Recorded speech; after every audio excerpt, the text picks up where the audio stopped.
What happens when things go wrong on a job? When they do, what can we learn from it so that we don't make the same mistakes again? This is the Contractor Success Forum. I'm Wade Carpenter with Carpenter Company CPAs.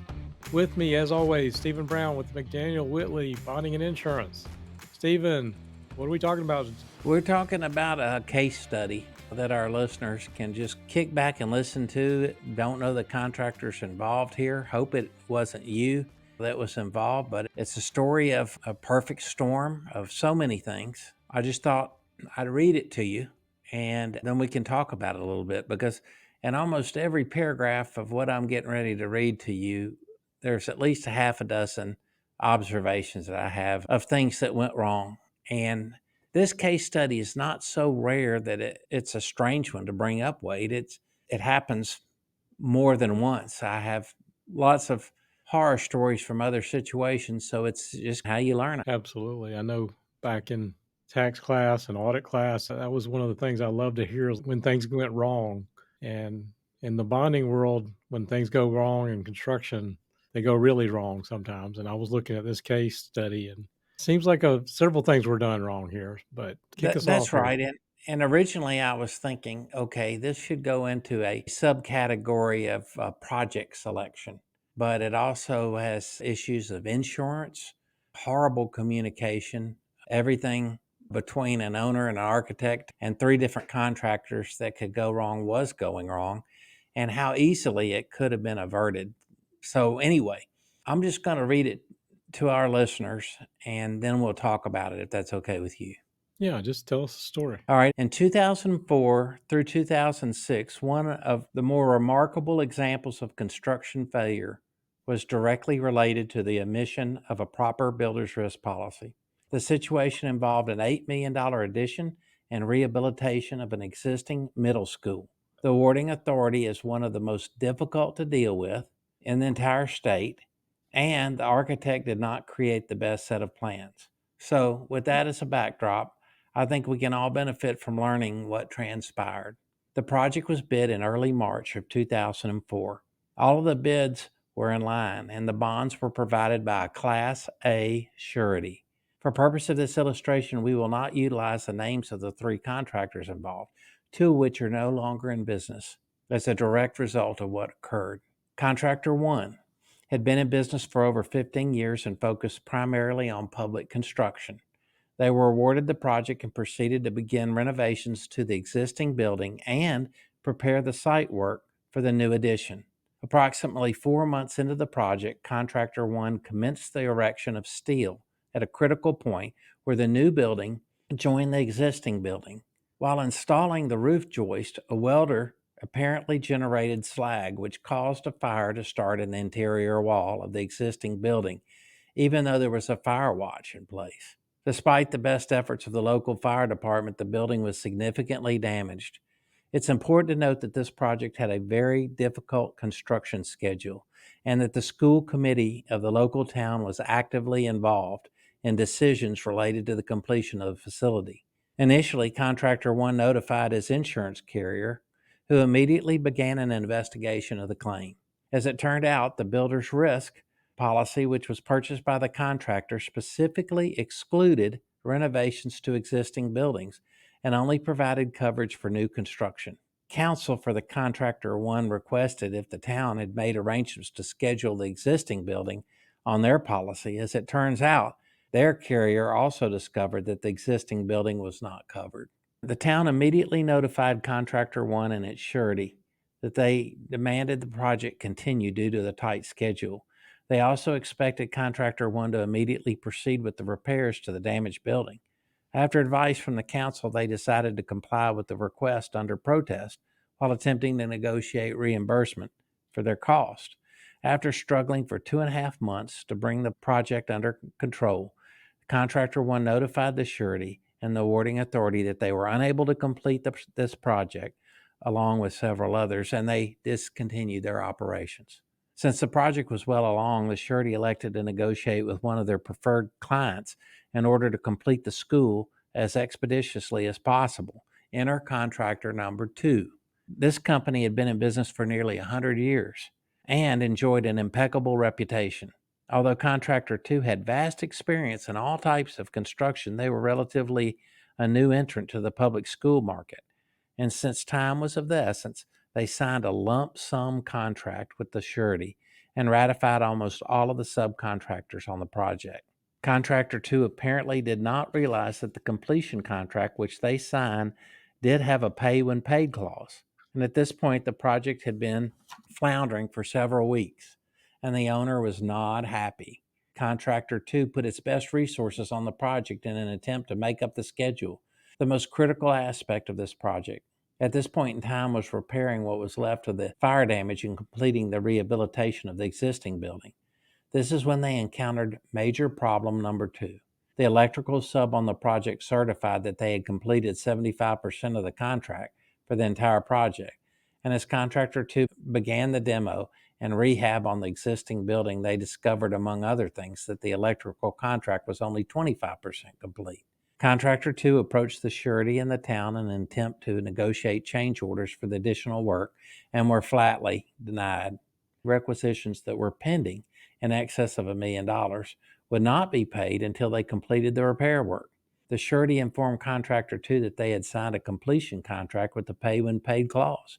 Therefore, they would be forced to complete the school with their own resources and negotiate for payment at a later date. Shortly after receiving this decision, contractor 2 advised the surety that they would be unable to continue their operation without payment and were forced to cease operations.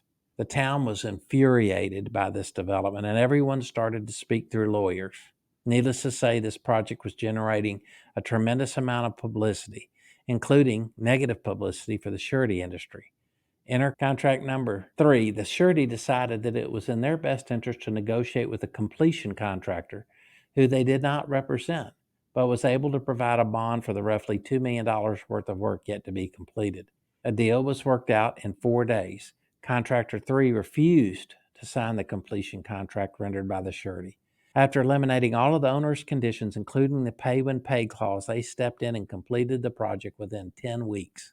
The postmortem on this little project involves substantial litigation and the demise of 2 very capable contractors. An intelligent decision was made by someone in the mix, as the entire matter involving the dispute between the owner, surety, and both contractors was defaulted, and it was settled before it was fully adjudicated. The case illustrates what can happen if the insurance requirements, particularly when dealing with the renovation and addition to an existing building, are not properly addressed. Not only do we have to be cognizant of who's responsible for providing builder's risk, we must be clear on the exposure and make certain that the coverage complies. This is indeed a challenge because there are so many manuscript forms being utilized by carriers whose coverage can be substantially different depending on the carrier. So, All I can say is, whoever wow, there's a lot of missteps in that, and can we maybe break there's a that lot, down one by one? yeah, there's just so many moving parts here. So, first of all, there's facts that we know, what I just read to you, and then facts that we don't know. So, we'll discuss all of this. So, it's an $8 million overall project, and they're putting an addition to an existing school. And the problem is that particular school, of which contractor 1 had not done work with them before, was a particular pain in the ass. So when I say that, maybe they weren't, but they were actively involved in something that they really should have stayed out of. Whenever you have a committee building a construction project, everyone has their own agenda, everyone has their own perceptions, and I can just tell you from Yep. work on our church that it can turn into a mess. So that's number 1. Number 2 is the architect put out a poor set of plans. So the architect should have had in the plans the exact terminology about the builder's risk and who was included under this builder's risk policy that was not issued properly. Okay, so that's just in the first paragraph. You ready for me to move on? Absolutely. As Okay, far as this builder risk, it sounds like there's a lot of missteps there too. yeah. Well, it was an $8 million project taking 2 years. So that would be a $16 million project today, would be my guess. But anyway, it bid in early March, which was perfect timing to start the job, except for the steel frame, which was added on 4.5 months later. How much renovation was being done to the existing building? I don't know. But that contractor number 1, it says here had a Class A surety. So what does that mean?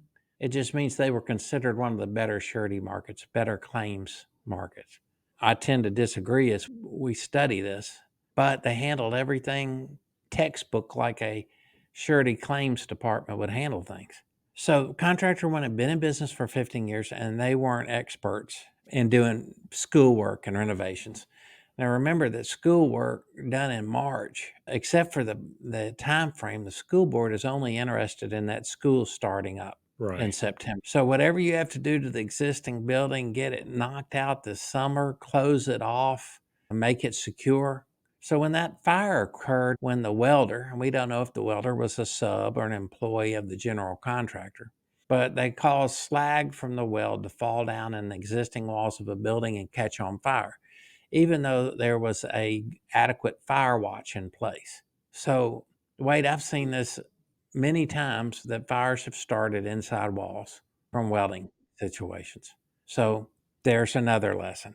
So fire starts, catches the existing building on fire, and the builder's risk the contractor was required to have did not cover the existing building. So what could have been done about that? The You average asked me. contractor may not know those kind of things, so I think they would be relying on their agent, would they not? Yeah, and then their agent may not have read the contract before they issued the bond to check the insurance requirements. Certainly, if I saw you were working on an existing building and needed a builder's risk policy, I would know that there's an installation floater risk involved. So, installation floater is something you add to a builder's risk policy that covers the existing building in case something happens during construction. There's a lot of questions and underwriting to be done, and if the owner has existing coverage on the building, well, you say, technically, I don't need that, but you do. So, my Yeah. advice to every contractor is to make sure you are insuring anything your project touches. In this case, an existing building. If it touches the building, you make sure it's covered somewhere because it's going to be your fault as far as the owner's concerned if anything happened. Well, you're the contractor, you caused the fire. They don't care whether you add insurance or not. And they had an extremely tight schedule in place, probably high liquidated damages too, which is maybe why the contractors pulled out so quickly. The next thing we talked about, beside construction project being run by a committee and being difficult owners, is that the architect didn't put out a very good set of plans. So as the contractor, you have some changes to a renovation, $8 million project. There's going to be changes. There's going to be things that were unclear that have to be negotiated. And if this has to go back to committee for decision, then who's going to lose face? The contractor's Mhm. going to say, I forgot to put it in there. Everybody's going to generally blame the contractor as a Right. general rule. So you Right. want to really study that contract and know that architect or engineer for the type of work that you're doing, especially if it's new. So the more conversations you can have pre-bid to clarify these things, the better. And I can tell you, the architect's really going to appreciate it because you'll have brought things up before the bid that they need to know. And you may not even get that project, but I can tell you this: that architect engineering firm's going to want you to be on their next project because you're helping cover their butts. That makes sense? Absolutely. There's a lot to talk about on the contractor one, but now if we're talking about contractor number two, it sounds like they really didn't do their homework on this one. Is that the Right. way you take it? The contractor number two was a favored account of the surety. Now Mm. remember, when there's a bond claim and you redo work for a bond claim, you got to be prepared to tear everything up. And even if you're taking over a job that's 75% complete, if the language from the surety requires them to pass all of the buck and the warranty and the workmanship and everything to you, and a paid as paid contract when they get paid by the owner, you're taking a huge amount of risk. And of course, why wouldn't a surety want you to sign a contract like that? They just want to get the job finished quickly and move on. But this is a renovation project with a lot of moving parts to it, a whole lot of communications missing as well. But they got one of their favorite contractors in there to do the work for them, and all that does is purportedly build up goodwill between the surety and one of their favored contractors. Now, bear in mind that they're going to require a bond, even if it's their favorite contractor. Right. That's like surety claims 101. Anybody you hire to do any work is going to be bonded. So, Anyway, contractor 2 had been in business for 100 years. So I don't know who was running that company or why they signed that contract. Maybe they were so excited the surety just threw it in their laps and said, just give us a cost plus job to do this and sign this lump sum contract. Well, they signed it without reading it. Right. So asking if you're going to get paid is the most fundamental thing in the world to a contractor, right? Absolutely. So I guess they just assumed the surety would pay them, not if the contract says that. So despite the fact that contractor number two's agent and underwriter were apoplectic that their customer signed this contract, they should have been involved. The agent, I think, should have known to explain to them, read what you're signing. If you're going to take over another job that's gone under, you've got to know exactly what you're doing. And you also can't warranty work that you haven't done, right? Right. And you have no idea how the owner's going to pay. And the owner's pissed. So the owner is pissed and everybody's to blame. Moving on down, contractor number 2 didn't realize that the completion contract had a paid as paid clause. We talked about that. And then it goes on to mention that they discovered that the sub that had apparently billed out and been paid 75% of the work had only done 25%. Okay, how does that matter? Well, they hadn't gotten started on the new addition yet. So it was contractor number 1's fault that they paid that electrical sub for work that wasn't done. Also, once the building caught on fire, who could prove what work the electrical sub had done or not? So Right. I don't know why they put that in there or not, but I thought that was interesting. And then the next thing is the subcontractor or general contractor number 1 that was doing the welding that caused the fire. Even if the building had not been covered by the builder's risk policy, what about liability coverage? Does subcontractor have adequate liability coverage? That would have paid for the resulting damage. Right. Had the general contractor turned in a claim for general liability, some of that coverage would be paid by their policy. And so I don't know why that didn't come into play. So anyway, contractor number 2 goes back to the surety and the city and says, "Hey, we found out that we've got 50% more electrical work that was claimed to be done that isn't done." And the surety said, "You signed a lump sum contract to get this knocked out. That's your problem." And so did the city. Okay, I'm not surprised You about. you think you Yeah. would have a little recourse against the electrical sub, but Yeah, eventually. No telling how many lawsuits were kicked out by this. I imagine everything from the liability carrier to the subcontractor's insurance to, I'm sure they even tried to file a claim on their insurance agent's errors and emissions policy, or file a claim on the architect's E&O policy for right. not putting together a good set of plans. So there's a lot of people at fault here, Wade. Well, So contractor number 3 was smart to look at the contract first before signing it and know what they were signing, and it sounds like they held their ground on, "We're not gonna do a pay when paid," and those kind of things. yeah, that's right. And so I'm just curious of how much the $8 million originally that the city had to spend on this project, how much was given out to contractor number 1 and number 2 and number 3. We know number 3 was $2 million. So apparently they had accepted a good chunk of contractor number two's work, but they weren't paying him Right. because they were pissed off at everybody. The surety wasn't communicating with the contractor properly. They were just acting like a bunch of attorneys Right. and holding their feet to the fire because that's what they do. And there wasn't regular communication with the city school board, letting them know of the problems and trying to talk them through.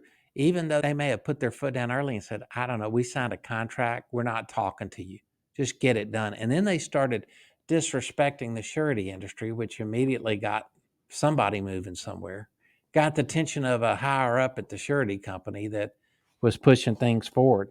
So, anyway, everybody's ticked off, and we're near the end of this case study, but everybody's ticked off and they're only talking to their lawyers. Yeah. It sounds What do like in you a think? situation like this, there's no winners. I don't care who actually eventually prevailed on any of their lawsuits, but nobody's a winner in this case, and That's right. my hope And is that people maybe lawyers learn get, something from this. Maybe yeah, the yeah, the lawyers won maybe.